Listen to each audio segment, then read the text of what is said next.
first winter I was up here. I mean, it was at the convention center, I believe. It was like huge. They had to open up tables over on the side where people couldn't even see the front table.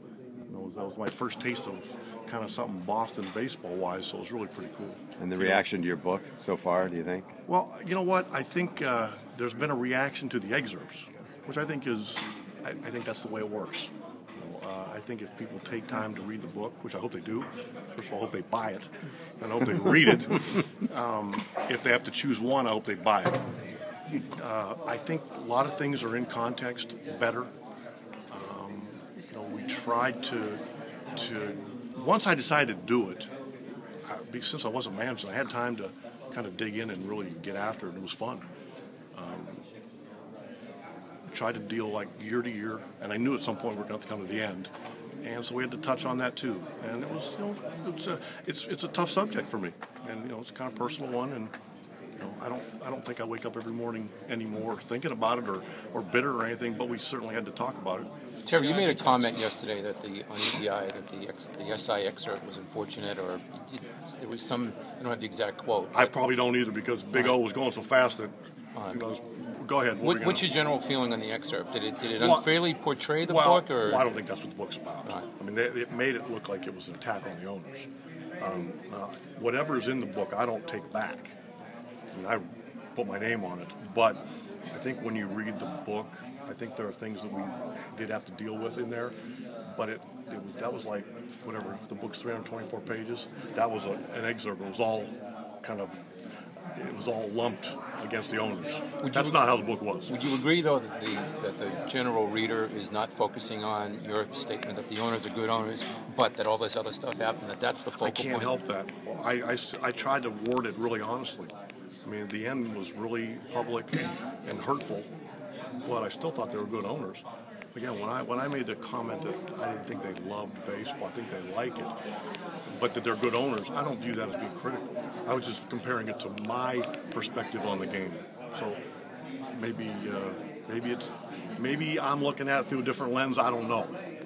Tito, for the most part, was it enjoyable for you to reminisce on these times? Because I guess so much, during seasons, you don't really have time to kind of get lost in that. If I'd have been manager, I never would have done this, nor would I have been interested. We actually had fun, and I learned a lot, and you have to cut so much out.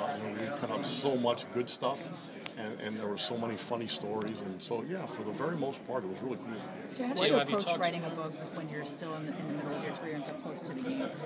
Well, I wasn't managing. I was working at ESPN, or I would have never done it. Dan and I met all over the place, and for everybody, people that know me, they know how I feel about the sanctity of the clubhouse. So if there was something that we needed to touch on, I made sure Dan would go talk to the player. Like there's something about David not running the ball out in New York. I wouldn't have used it unless Dan talked to David. Things like that. So I was comfortable doing even with the owners, Dan went to talk to them. I thought that was fair. Have you talked to ownership at all since it's been out to you? I haven't talked to them before that. Yeah. So no. Do you expect them to reach out at all?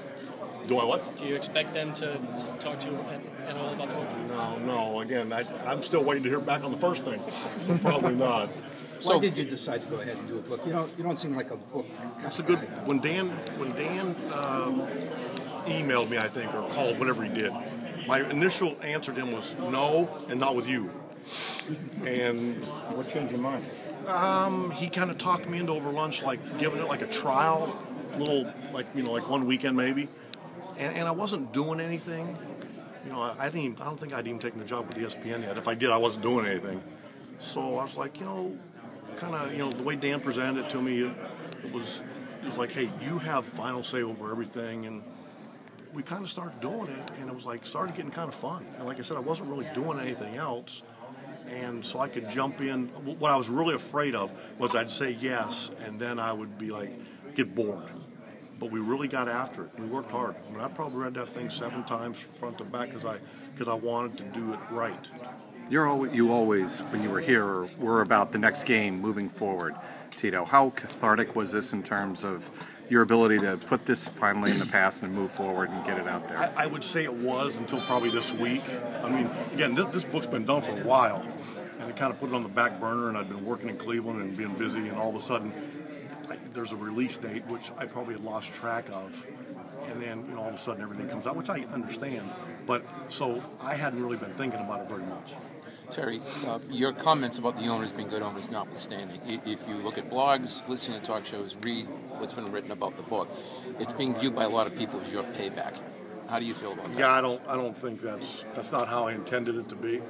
And again, I can't ever help what are on blogs, nor could I ever. I do think if you read it, it's how I feel. So if it's taken that way, I can't. Again, I thought it was how I viewed it. So that's just the only way I can say it. I'm not really sure how to. How people take it. Maybe that's how they want to take it. I don't know. Are you ever at all concerned about how your new team